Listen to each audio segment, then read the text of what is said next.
has released its 2021 edition, which is also called the 5th edition of WHO. It is actually nothing but it is an extension of WHO 2016, and the changes which have been incorporated in this classification are the changes which were suggested by the CIMPACT group, which is a consortium to inform the molecular and practical approaches in CNS tumor taxonomy, and it comprises of a group of neuro-oncologists and neuropathologists, radiologists, orthopedic physicians. So it's a group of senior people who actually have been meeting all these years, and they have laid guidelines to support this 2021 edition. The first change which has happened, this change happened in 2016 itself. Now it has been proclaimed that we should, stress upon multi-layered reporting. Multi-layered reporting in CNS tumors is given in 4 layers. The topmost layer, as you can see, is the integrated diagnosis, which should incorporate all tissue-based information and as well as the molecular information. For example, now you can see in the topmost line, the diagnosis is oligodendroglioma, WHO grade 2, IDH mutant 1p19q co-deleted, which means that in the name of oligodendroglioma itself, these molecular alterations have been included. Then comes the histological classification, WHO grade and molecular information in the layer 4. Now, the gliomas in WHO CNS5, the major change which has happened is the adult type diffuse gliomas have been completely separated from the pediatric diffuse low grade and high grade gliomas. And circumscribed astrocytic tumors are dealt with completely differently. Now, today we will concentrate mainly on the adult type diffuse gliomas, which in WHO CNS5 have been divided into 3 main categories, namely astrocytoma, IgH mutant, CNS WHO grade 2, 3 or 4. Now, all of you will see here that grade 2, 3 and 4 are written in Arabic numerals. So, in earlier days, they were using Roman numerals. This has now been replaced by Arabic numerals. Oligodendroglioma has been, now named as oligodendroglioma IDH mutant 1p19q co-deleted CNS WHO grade 2 or 3. And like initially we were using the terminology anaplastic oligodendroglioma, which has now been completely removed. Term glioblastoma is now limited only to IDH wild type tumors, and these IDH wild type tumors are only grade 4. So these are 3 or 4 changes which has happened in nomenclature of these adult type diffuse gliomas. Now, if we look at the histology, nothing has changed as far as the histological diagnosis of these tumors is seen. So just to make things simpler for you, a grade 2 astrocytoma will show you a tumor in a fibrillary background, and the cellularity would be low or moderate. Pleomorphism will also be, very mild, or sometimes you can see mild pleomorphism, and it typically does not show any mitotic activity. And this tumor can be recognized by its GFAP positivity, and MIB1 in these tumors is very low. Cellularity in grade 3 tumors is relatively high as compared to grade 2 tumors, and in these tumors you start seeing mitotic activity, and they will also show high MIB1LI. And grade 4 tumor, in addition to high cellularity, marked pleomorphism, will show number 1 mitosis, number 2 endothelial proliferation, and number 3 and or necrosis. So either endothelial proliferation or necrosis, or both these features should be present to call anything as a grade 4 astrocytoma if it is IDH mutant, or you call it glioblastoma if it is IDH wild type. Now just, this is a tabular representation of what I have discussed so far. So grade 2 tumors show only increased cellularity. 3 tumors in addition show mitotic activity. Grade 4 tumors show either necrosis or endothelial proliferation, or both, in addition to all these features. Oligodendrogliomas, typically they are monomorphic in appearance, number 1. They are also seen in a fibrillary background, and they typically show fried egg appearance. So there is cytoplasmic clearing. So there are sheets of cells with intervening chicken wire pattern of vasculature, and very often they show calcification, and they diffusely infiltrate into the cortex. And sometimes, I don't have that picture, they show, they surround the oligodendroglial, the neurons, which is known as parineuronal satellitosis, which is again a very typical feature of an oligodendroglioma. If an oligodendroglioma shows mitotic activity and more than 6/10, and in addition, if it shows either like mitotic activity or endothelial proliferation and or necrosis, then it is labeled as grade 3 oligodendroglioma. So we do not use the terminology of grade 4. So these are the differences between grade 2 and grade 3 tumors. So grade 2 tumors, they show, cellularity. Mitosis may be seen, but it would be less than 6. And if a tumor shows either of any of these features, that is more mitosis more than 6, presence of necrosis, and or microvascular proliferation, it will be labeled as grade 3. Now, this was about histology, and histology was there, for many years now, and nothing has changed as far as the histological assessment of these tumors is concerned. But what is more interesting is that now there are a gamut of molecular markers which are used in, making an accurate diagnosis, number one, and also these markers help in grading of these tumors. So first, we will concentrate on the markers which are important for diagnosis. 4 markers which are most crucial for diagnosis of astrocytomas and oligodendrogliomas are IDH mutation, ATRX mutation, P53 mutation, and 1p19q loss. IDH mutation is an early event in gliomagenesis, and it is now, clear beyond doubt that tumors which show IDH mutation have a better prognosis as compared to IDH wild type tumors. That is why the term astrocytoma has completely been, delineated, differentiated from glioblastomas. And this is also a diagnostic marker. For example, IDH mutation is seen only in astrocytic tumors or oligodendroglial tumors. And sometimes in oligodendroglial tumors, you have many mimickers. For example, neurocytic neoplasms like central neurocytoma, then DNET, clear cell ependymoma, meningioma, protoplasmic areas in a pilocytic astrocytoma, metastasis from clear cell RCC. These tumors sometimes, can be misdiagnosed as oligodendrogliomas, but a simple immunohistochemical stain like IDH can, help us in making a right diagnosis. In tumors which are IDH negative on immunohistochemistry, it is mandatory that if the patient is less than 50 years of age, you must perform sequencing for the rare IDH mutations. Like in IDH1 also, there are mutations like IDH R132L, G, S, C, or IDH2 mutations, which are even rarer, but sequencing must be performed in all cases less than 50. ATRX mutation is exclusively seen in astrocytic tumors, and it can be easily be, ascertained by immunohistochemistry. Simple immunohistochemical test can be done. And if a tumor shows loss of ATRX expression, so as you can see in this slide, this is on the left-hand side, you can see a tumor with retained ATRX expression, and on the other side, the expression is lost, and you can see expression in endothelial cells. And even in normal cells, ATRX can be seen, and the tumor cells, if they show loss, this means this tumor is ATRX mutant. And if, ATRX loss is seen in any case, that tumor is nothing but an astrocytic tumor.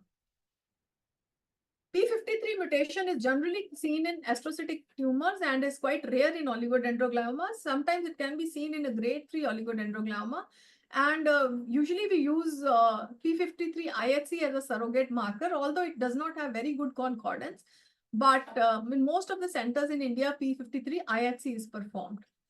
And we have if you see very strong positivity in majority of the cells, then only you call it P53 mutant. Otherwise, you can label it as P53 wild type. 1p19q co-deletion, as I discussed earlier also, is a hallmark of oligodendrogliomas and can be ascertained by doing FISH assay. So this is, a section from a, fish stained slide showing you two red signals, which are the control signals, and two green signals. And this means this is a normal cell. And this second slide is showing you 1p deletion, as you have two green and one red signal.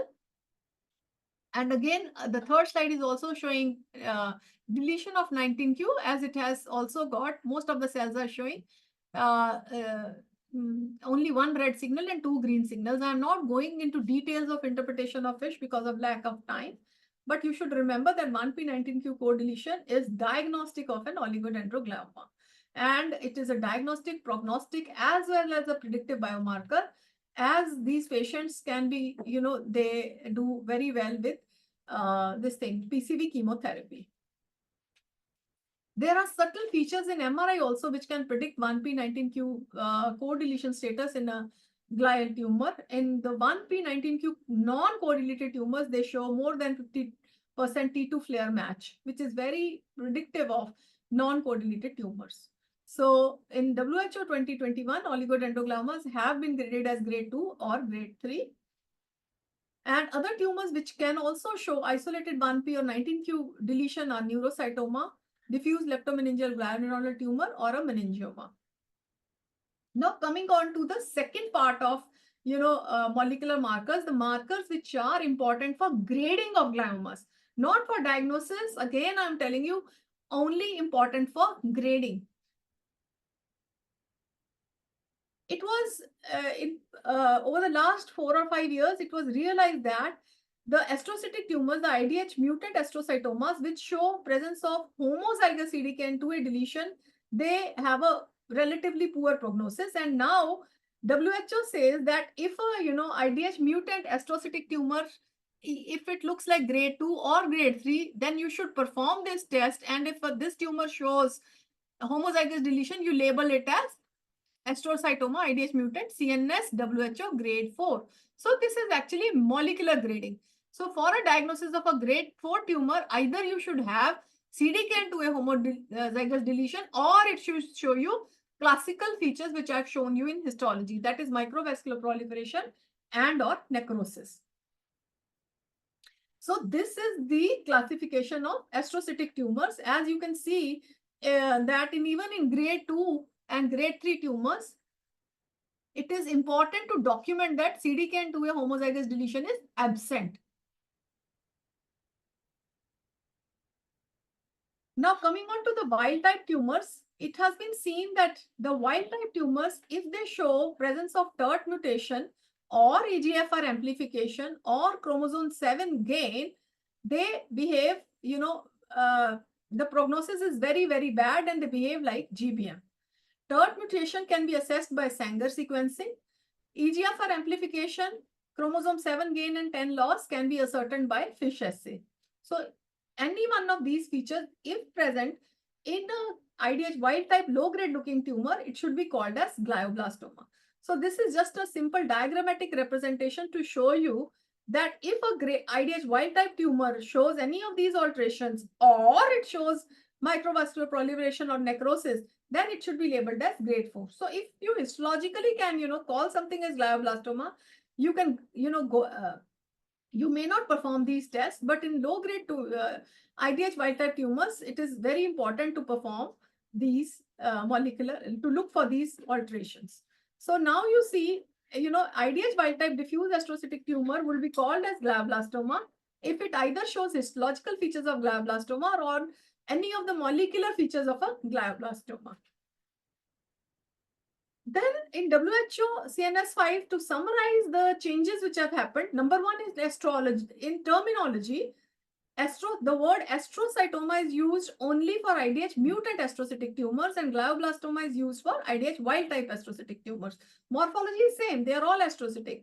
But if wild type, then only they are called as glioblastoma. Otherwise, you call them 2, 3 or 4 grade astrocytomas. Now, grading is in Arabic numerals, and the Roman numerals are now not used in any of the CNS tumor grading. Again, the next point, very, very important, grading is no longer entirely histological. As we have discussed now, that CDKN2A homozygous deletion is diagnostic of a grade 4 IDH mutant astrocytoma.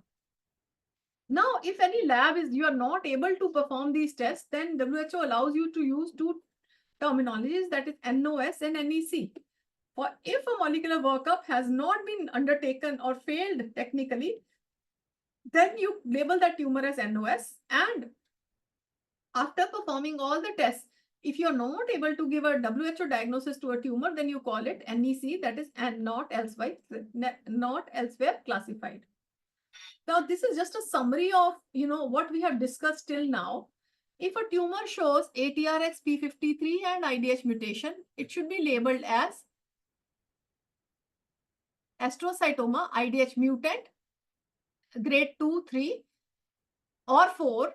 And if it is, low grade looking, then you perform CDKN2A test. And if it shows presence of homozygous lesion, you label it as grade 4. If a glioma is showing IDH mutation and along with that it shows 1p19q co-deletion, you label it as oligodendroglioma. And based on its histology, label it as grade 2 or grade 3. And in oligodendrogliomas, you will not see ATRX mutation. They will always show retained expression of ATRX. And if a tumor is IDH wild type and shows any of these three alterations, that is EGFR amplification, TERT mutation, or chromosome 7 gain and 10 loss, you label it as glioblastoma, IDH wild type.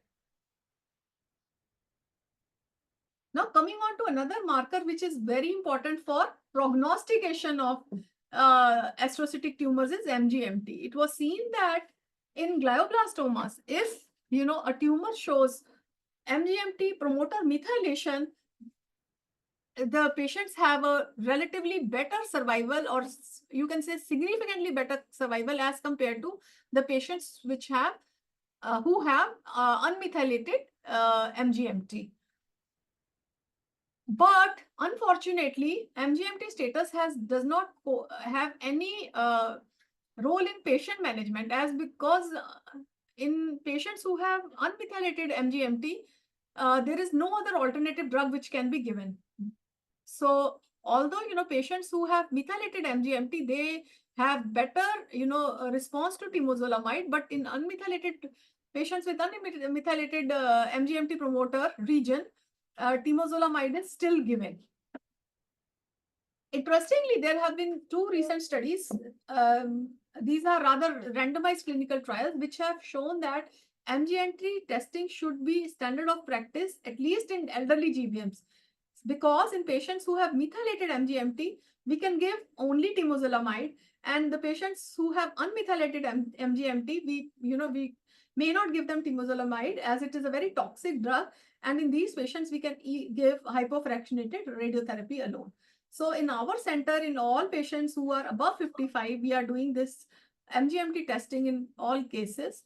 Although there are a number of techniques which are, been recommended, you can do it easily by using either methylation specific PCR or RT-PCR. Now, there are in 2021, WHO recognizes three subtypes of glioblastoma, namely giant cell glioblastoma, gliosarcoma, and epithelioid glioblastoma. Giant cell glioblastoma are extremely rare. They comprise of less than 1% of all glioblastomas. They are, characterized by prominence of bizarre multinucleated giant cells, which are GFAP and OLIG2 positive. And interestingly, all these, giant cell tumors, they show intense positivity for P53, which helps you in clinching a diagnosis. And on radiology, they appear as circumscribed masses. And it is very important to note that most of the cases of giant cell glioblastoma are often associated with mismatch repair defects, and these can be actually seen by using immunohistochemical stains for mismatch repair proteins. Clinical outcome is slightly better than a classical glioblastoma. Then gliosarcoma was there for ages. These two giant cell tumor and gliosarcomas are very old entities. And their molecular profile of a gliosarcoma is also very similar to an IDH wild type glioblastoma, and prognosis is also similar. However, on histology, I have given you one slide also. You see two types of areas. One is glial component, as you can see in this slide. So you have nests of, cells which are there in a background of spindle cells. So there is extensive extracellular matrix deposition and you have spindle cells. These are the this is the sarcomatous component. And on the left side, you are seeing in this sarcomatous component are embedded these glial cells, which can be easily recognized by using simple GFAP immunohistochemical stain. And reticulin stain, if you use, reticulin highlights the sarcomatous components, which is very, densely positive for, it shows extensive positivity for reticulin. Now coming on to, epithelioid GBM, this entity was introduced as provisional entity in 2016 classification. These tumors are seen dominantly in children and young adults, and they lack specific diagnostic and prognostic biomarkers. Radiologically, they present as superficial cerebral masses, and CSF dissemination can also be seen. Now on histology, what you see them, they appear as, sheets of discohesive cells which have epithelioid appearance. Earlier, they might have been, recognized as either metastatic carcinoma or ATRT. So these cases, like before 2016, most of these cases were misdiagnosed as something else. And they also show large areas of necrosis. Unfortunately, there are no markers, like they may be negative for GFAP, maybe negative for OLIG2. They can show EMA positivity. They are IDH wild type. So there are no specific immunohistochemical markers which are diagnostic of this entity. So this entity is actually a diagnosis of exclusion. But interestingly, 50% of the cases, they show BRAF V600E mutation, and which is, if present, helps us in making a diagnosis. On methylation profiling, it has been seen that some of the tumors, they have a very good prognosis. That is, these are Paksa-like tumors with favorable prognosis. And there is a small subset of epithelioid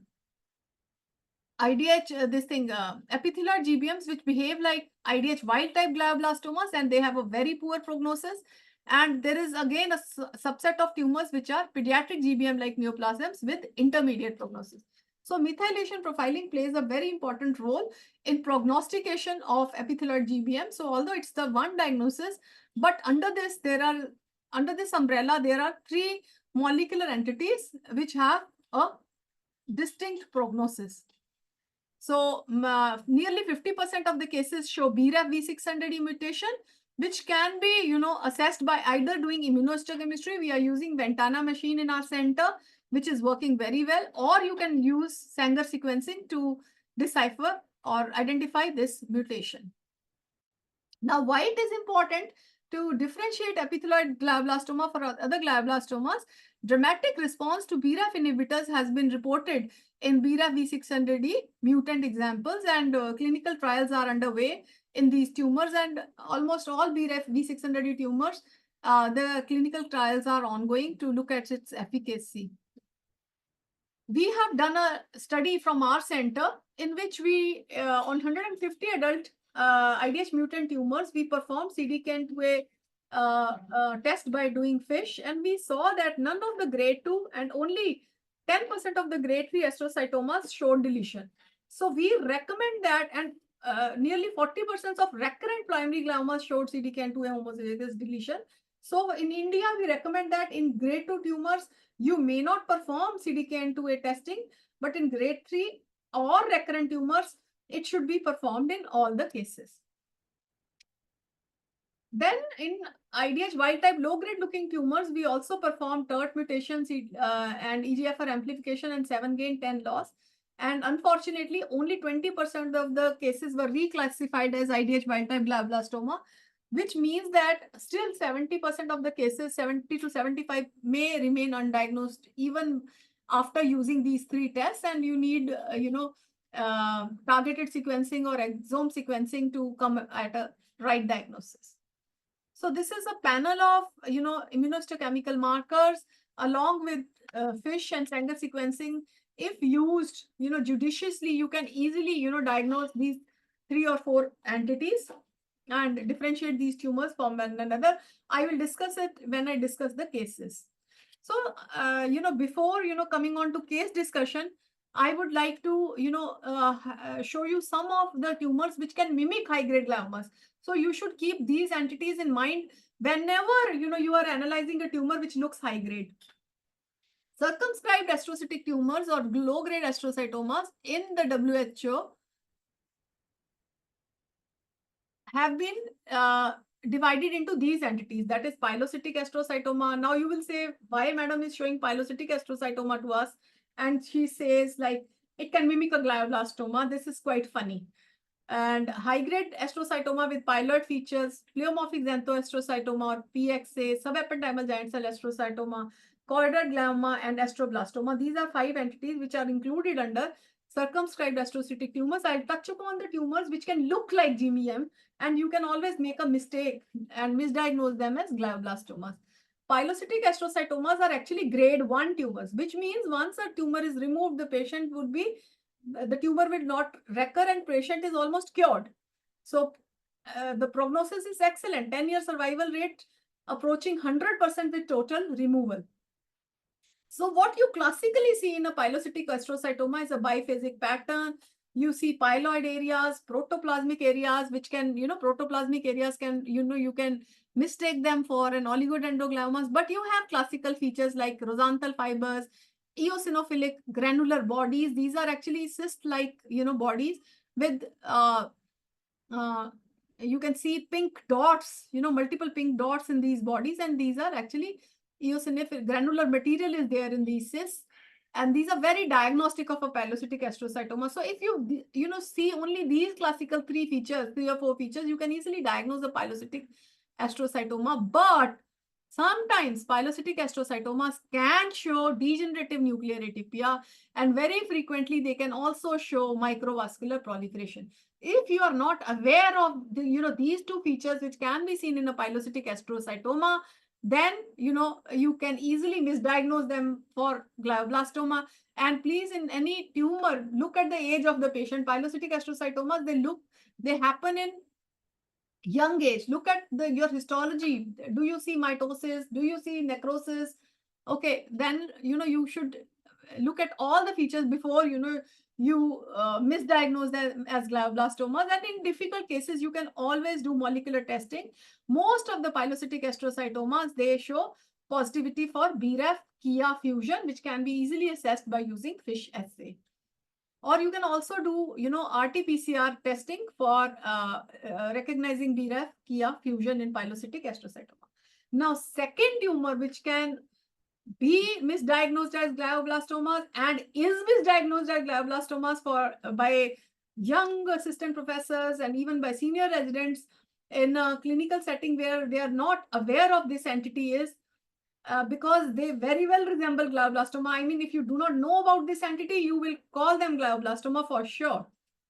But again, there are soft pointers which can help you in making a diagnosis. Number 1, they are superficial tumors. They are very circumscribed and they look like, cyst with a mural nodule. This is number 1. Number 2, they never infiltrate in the adjoining cortex. What you will see, a very nice border between the tumor and the cortex. If you see normal brain tissue along with this tumor, you will see that, there is a very well demarcation, a very good demarcation from the surrounding brain parenchyma. And these tumors are retic rich.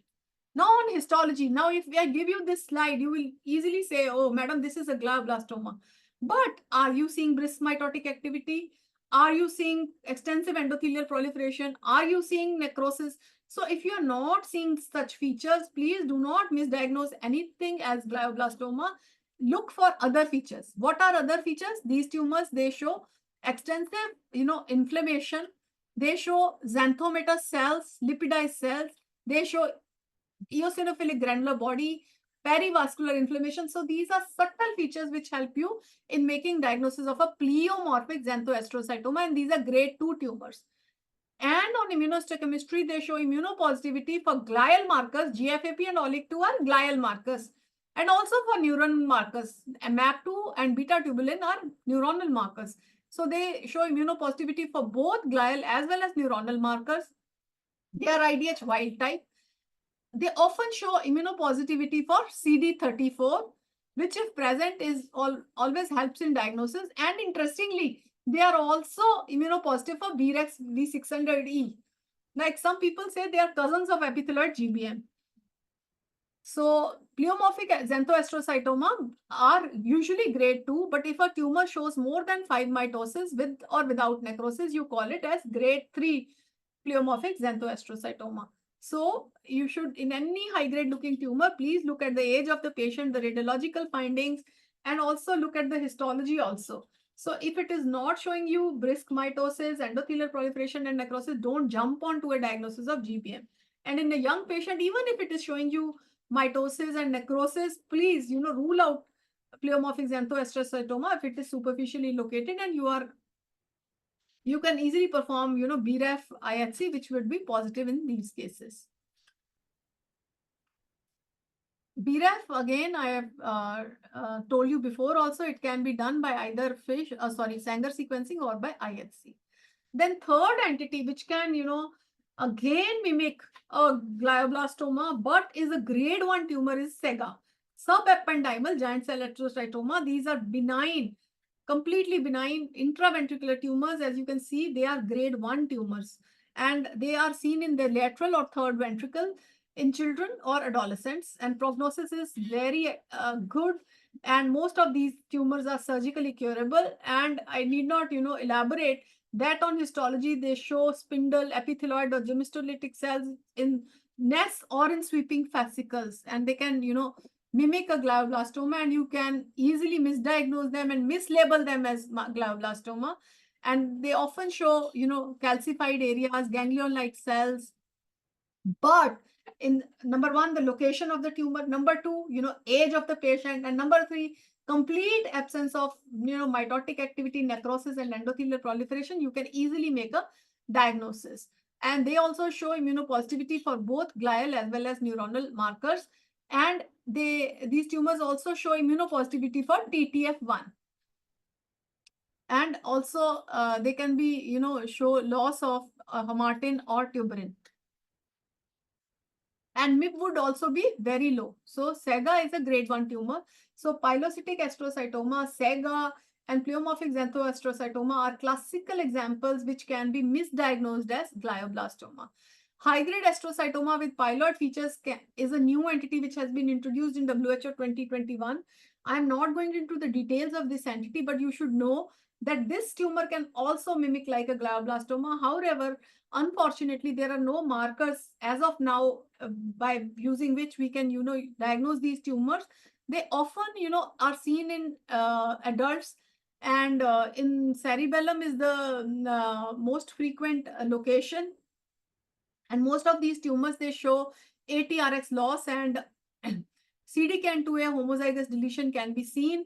And they can also show activation of MAP kinase pathway. Even if you see all these features, you cannot make a diagnosis unless, you do whole genome methylation profiling. So these are 3 or 4 tumors which can mimic the high-grade tumors like glioblastoma.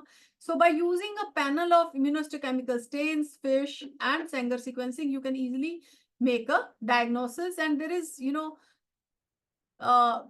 very, very important for, you as students and for us as pathologists to recognize the diversity of molecular testing available, and we need to improve our molecular detection methods also. So I will come on to some of the MCQs which I have. These are very simple MCQs just to know how far you people have understood this lecture.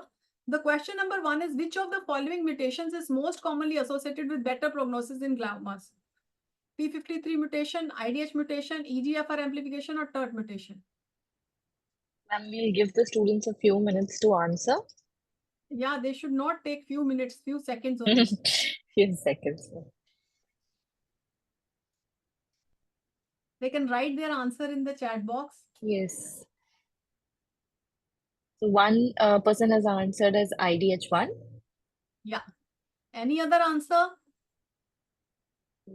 None after that, ma'am. I think they're typing. After that, so you are right. IDH mutation is most commonly associated mutation with better prognosis. In the WHO 2021 CNS classification, presence of which molecular marker elevates an IDH mutant astrocytoma to grade 4, regardless of histology?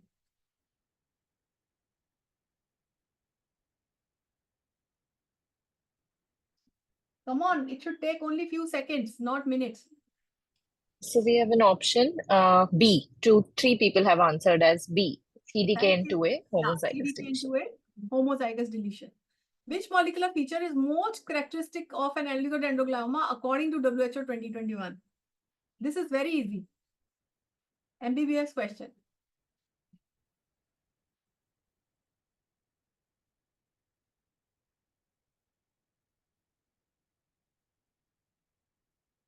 So we have C as answer, ma'am. Okay, thank you. Now this is last this thing. What is the significance of MGMT promoter methylation in glioblastoma?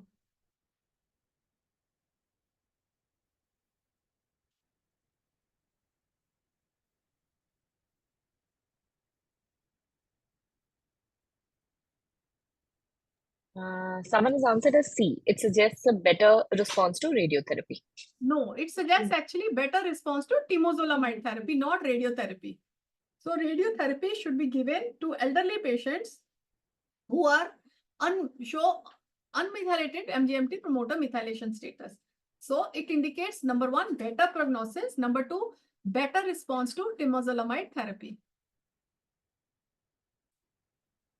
So we have one more question. Which of the following features is not associated with glioblastoma IDH wild type according to 2021 classification?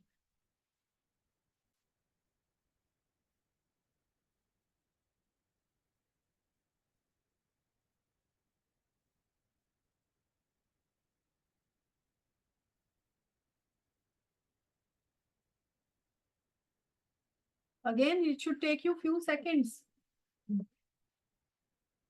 Otherwise, I will fail. We have one answer, ma'am, as C. Okay, thank you. So now I'll, take up some cases. What do you want? Should I take up cases or they want to discuss slides?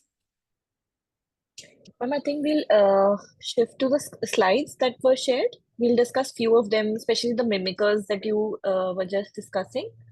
Okay.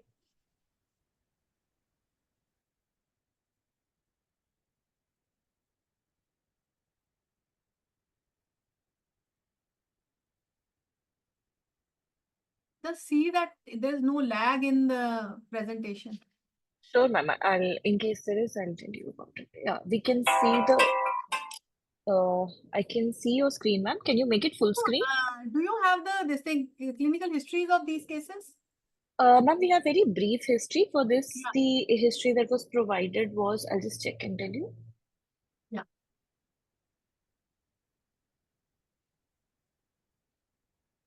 For the first case, we don't have history. We only have that this patient is a male patient. So this was, elderly male patient. Okay, you can say mass in the frontal lobe or temporal lobe, whatever. So, once you see the slide, what you see is a very highly cellular tumor, but the pleomorphism is not much. When we say glioblastoma, you are not seeing although the cells are hyperchromatic, it looks like, whether it is a grade 3 oligodendroglioma or is it a glioblastoma, you are not sure. So I will ask the students, how should you approach this case? Anyone can unmute themselves and answer. Yeah, that would be really nice and interactive. Yes, I would love to hear from you. So we have sessions where multiple people are listening in through the same screen. There are a lot of JRs sitting. I request them to please unmute and volunteer one resident. That would be really nice if you can, interact and there is endothelial proliferation. But shall I, the confusion in this case is whether it is an oligodendroglioma. See, necrosis is also there. Or, shall I label it as, based on the histology, I can label it as grade 3 oligo. Or, endothelial proliferation and necrosis is being present, I can label it as GBM. Now, how do I resolve these two issues? What should I label it and how I will label it? Let's be fast, otherwise we'll be sitting here till 6 p.m.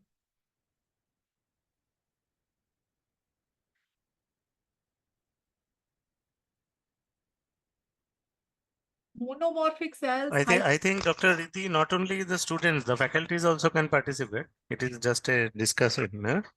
Yes, yes. The Anybody can faculties. unmute. Yeah. Yes, please. Students, please come on.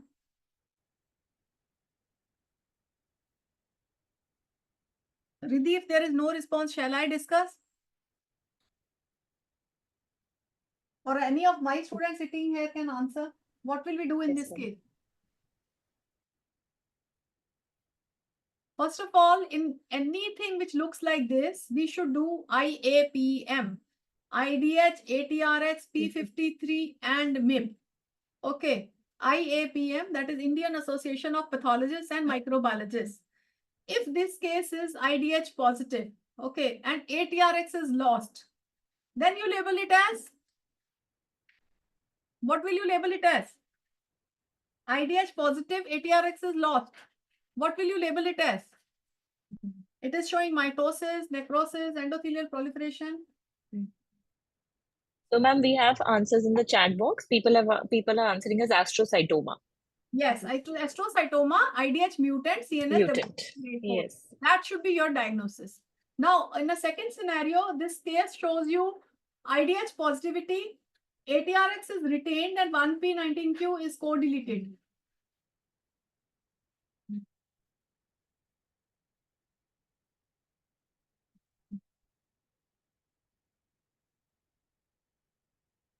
It is showing a combination of IDH and 1p19q codel.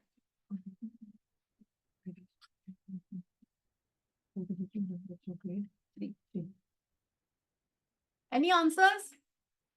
It would be oligodendroglioma, IDH mutant, 1p19q co-deleted, CNS WHO grade 3, because there is nothing like grade 4 oligodendroglioma. Now scenario is, it is IDH wild type. I mean, IDH is negative, ATRX is retained. What will you label it as?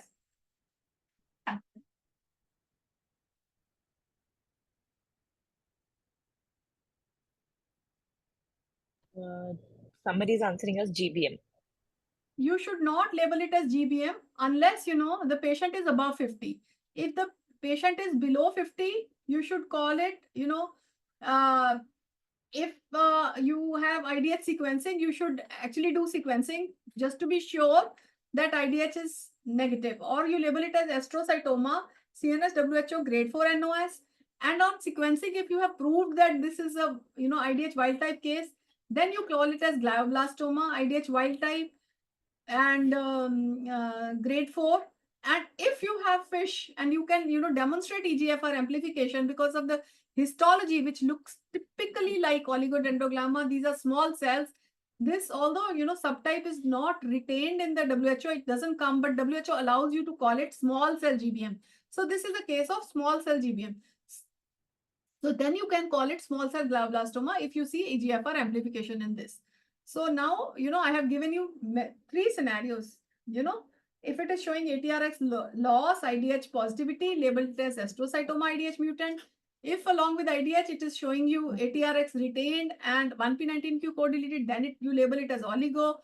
If it is IDH wild type, age less than 50, you do IDH sequencing. And EGFR amplification, if present, you call it small cell GBM. Am I clear? Riddhi, can we go to next case? Yes, ma'am. Yes, ma'am. Nicely summarized.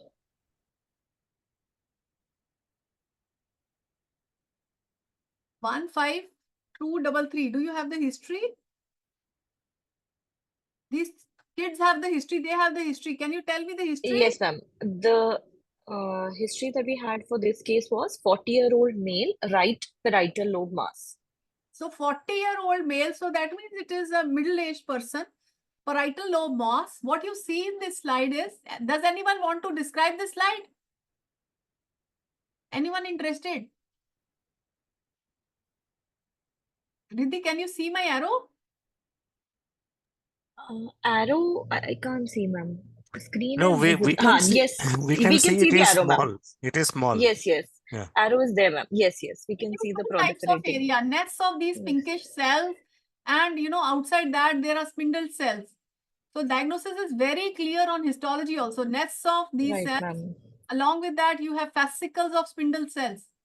Ma'am, we have a diagnosis of gliosarcoma in the chat box. So now my second question is, how will you approach this case? What tests will you do to say it is a gliosarcoma? Of course, very, very clear. It's a very nice, this thing. You can see mitotic activity, very brisk mitosis. You have these biphasic pattern. So now to make a diagnosis of gliosarcoma, what will you do?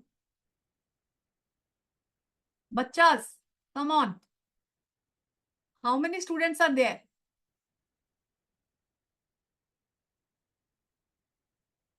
Riddhi, how many students are there? Ma'am, we have more than 30 participants, but many centers are listening in from one screen. So there are multiple people listening in at certain centers. Okay. So in this case also, we should approach like the histochemical stains, which we can, or immunohistochemical stains, which we can use for, just deciphering the morphology is, you can use GFAP, reticulin, and mesenteric. GFAP will highlight these glial areas. MT will highlight these sarcomatous areas, and reticulin will also highlight these reticulin dense sarcomatous areas. So we can easily make a diagnosis of gliosarcoma. Gliosarcoma being a subtype of glioblastoma, we again should do those IAPM, IDH, ATRX, P53, and MIB. MIB will be high, IDH would be negative, ATRX would be retained, which means it is not ATRX mutant.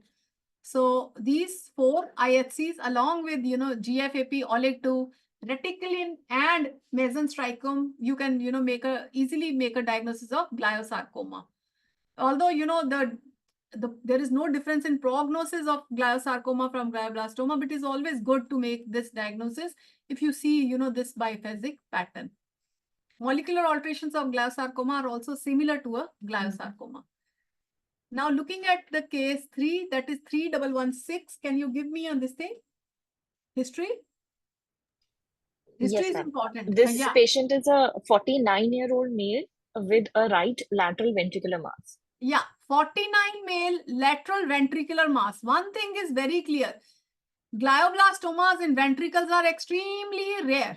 So we have discussed one entity, which occurs in the lateral ventricle and is a mimicker of glioblastoma. Can you name this entity now?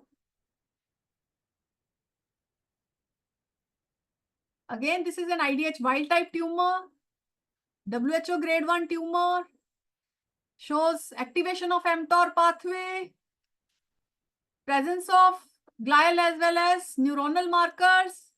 Now come Yes, on ma'am. here, We give me a have an diagnosis. answer. We have SEGA as answer. Yeah, so this is SEGA. So again, if you see a tumor in the lateral ventricle in a middle-aged person or, in a child, always think of SEGA, look for mitosis. You will not see mitotic activity. You will not see endothelial proliferation. You will not see areas of necrosis, bizarre cells lying in fascicles or groups. Okay, ganglionic-like cells. So this is subependymal giant cell astrocytoma. Now coming on to case number 5 or 4? 4? 4, I think. 4. Yeah, case number 4 is, can you give me history? 2406. Yes, ma'am. History is that of a 41-year-old male with headache, seizures, and mass in the frontal lobe. So what do you see in this slide? Is there any pleomorphism? No. What is the cellularity? Moderate. Is there any mitotic activity? No. Endothelial proliferation? No. Necrosis? No. What is your diagnosis? Please, come on. Histological diagnosis. If you have to give a histological diagnosis on this, what will you give?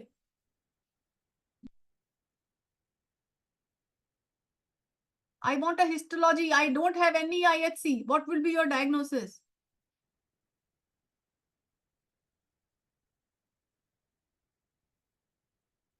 Hyperchromatic monomorphic cells in a fibrillary background. No mitosis, necrosis, no endothelial proliferation. Come on, give me the diagnosis fast. Ma'am, we have some differentials coming up. Yes, Somebody has I would love answered to. as Yeah. right. So somebody has answered as pilocytic astrocytoma, Mm-hmm. and I think one has misses as oligodendroglioma. So these are the two differentials that we're See, getting. on HND, if you call something as pilocytic astrocytoma, I will be very happy in making a diagnosis if I was seeing presence of horizontal fibers or EGBs or pyloid cells. So these kind of cells are not there, number one. Okay. These are not there in this case. So it is only showing you fibrillary background and round monomorphic cells. So here, you can have a differential of either oligodendroglioma grade 2 or an astrocytoma grade 2. That is the only differential you have. Okay, now to differentiate a grade 2 oligodendroglioma or astrocytoma, please give me 4 or 5 markers. Fast. You can unmute yourself since it's going to take a lot of time to type. So the question is markers to distinguish. So yes, we have IDH, ATRX, P53. Yes, and along with that 1P and 19Q. So Right. if this, like initially, in the first go, what we do is IDH, ATRX and P53. If ATRX is lost, then the story is solved. You will not do 1P19Q testing because ATRX loss is seen in 80% of astrocytoma and is exclusively seen in astrocytomas. It is not seen in oligodendrogliomas. Now the story, is if, ATRX is retained, then you must do 1P19Q codel. And if present, you label it as oligo. If absent, you still label it as astro. Am I clear? So we go Yes, to ma'am. the next case number 5. It is 47811. Can you give me the history? Yes, ma'am. Just a second. History is a 50-year-old male, right frontal lobe. So this case is Mass. not, different from the first case. So you have a fibrillary background, you have little more pleomorphism. If you compare it with the previous case, the cellularity is more, pleomorphism is more. And if you look carefully at this slide, mitotic activity would be there. And you have gemistocytic cells also. And there was no endothelial proliferation or necrosis in this case. This case was IDH positive, ATRX was lost, MIB was moderately high. What will you label it as? Now, correct diagnosis, 100% I am going to courier you a chocolate. But I want a correct diagnosis. IAPM shows IDH positivity, ATRX loss, and presence of mitotic activity, a chocolate from Vaishali Suri. So, ma'am, the answer is It has to be a correct IDH. answer, please. If you can give me a correct answer, then only I will give you a chocolate. Riddhi, you give me diagnosis. Oligodendroglioma. No. IDH is positive. IDH positive. ATRX is Okay. lost. ITRX is lost. Okay. IDH positive, astrocytoma, grade would be 3, I think, if there is a lot of mitosis. Again, I would say, Riddhi, you're wrong. Why? Because I told you WHO says it is mandatory to do CDKN2 Right. Okay. Right. So purposely I was, showing that chocolate. So if you do not have CDKN2A, you will label it as astrocytoma, IDH mutant, CNS WHO grade 3 NOS. Okay. Why NOS? Because we have not performed CDKN2A DEL. Got it? Got it, ma'am. So yeah. So if CDKN2A DEL was there, then you label it as grade 4. And if it is absent, you label it as grade 3. Then you need not put NOS. Okay. So that is the importance of using, do not forget markers which are important not only for diagnosis, for grading also. According to WHO, you must, and in grade 3 tumors we are doing. So in this case, I would have, labeled it as grade 3 NOS if I would have not done CDKN2A DEL in this case. So this is a case, I am showing to highlight the importance of CDKN2A DEL. Now we go on to case number 6, Riddhi. Yes, ma'am. Case 6, the history is 4620. Yeah. Yes, I'll just give you the history. Yeah, this is an interesting case and very, very easy. No chocolate for this, only diagnosis. Monomorphic cells, there is cytoplasmic clearing. Yes, right temporal lobe mass in a 45-year-old male. Chicken-wire pattern in the background, there is calcification. Diagnosis, please. So now you give me 2 types of diagnosis. Okay, in the absence of IHC, in the presence of IHC, what will you label it as? If you are First sitting answer in that we have got is a oligodendroglioma, but that is without the. I think they're still writing. That's the histological diagnosis. histological diagnosis would be, it should be a proper diagnosis, please. As I have discussed, the format should be put NOS properly. Use it liberally.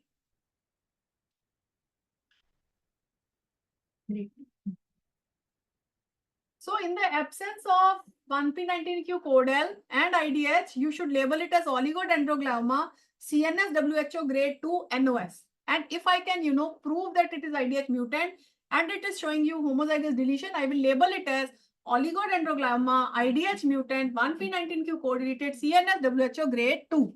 Okay, no chocolates. Now, next case number 7. 23644. Riddhi, can you give me? 32-year-old female, temporoparietal region mass. Yeah. So this is actually, you must have seen all the slides. This is a high-grade tumor showing you marked pleomorphism is there, mitotic activity is there, necrosis is there. In addition, you have these rhabdoid-looking cells. It's a very, very easy morphological diagnosis.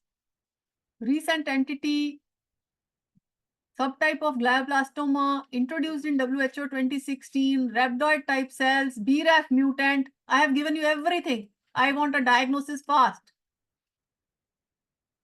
Epithelioid-like cells, abundant cytoplasm, disc cohesive cells. Please come on, yaar.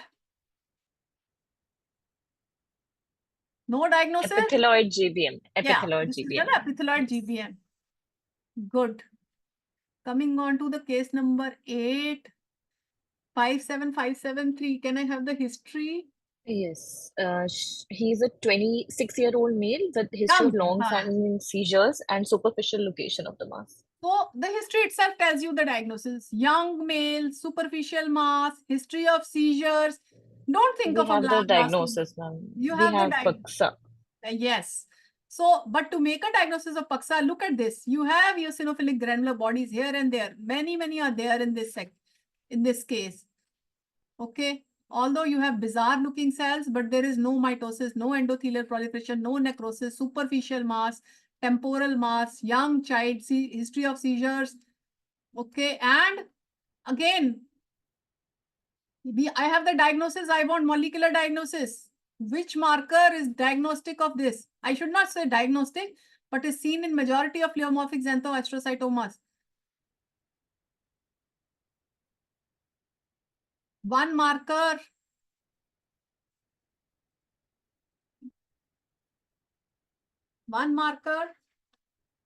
BRAF, ma'am. We have an answer. And another thing I would like to add is in WHO now recommends doing CDKN2A homozygous deletion also in pleomorphic xanthoastrocytomas, and it has been seen that pleomorphic xanthoastrosoma which have CDKN2A homozygous deletion, they have little poor prognosis as compared to the ones which do not show deletion. So BRAF and CDKN2A should be done in PAXA. Next case number 9. Yes, he's a 51-year-old male with parieto-temporal region mass. Oh, our classical case. Diagnosis, please. Classical case of the day. High cellularity, mitotic activity, endothelial proliferation, and necrosis. And age is 50. We have morphological diagnosis, ma'am. Yeah, Again, morphological as GBM, but yes. yes. So what will you do to prove this as GBM? IAPM, okay? IDH, ATRX, P53 and MAP. And if the age is above 50, you can sleep on this case. You need not do anything further. So this would be labeled as a classical GBM. So I think the 10th case was actually, I was supposed to give you a grade 3 oligodendroglioma, but my technical person has, uploaded something else. So I think we are done with all the cases, and I would love to answer the questions if they have any, the students, and I would like to interact with them if they want. Right, ma'am. I'll just open the house for any discussions, any points that you want repeated, any Yeah. slides you want to review, any scanned slide you want to see again. Please, ma'am is here for the questions.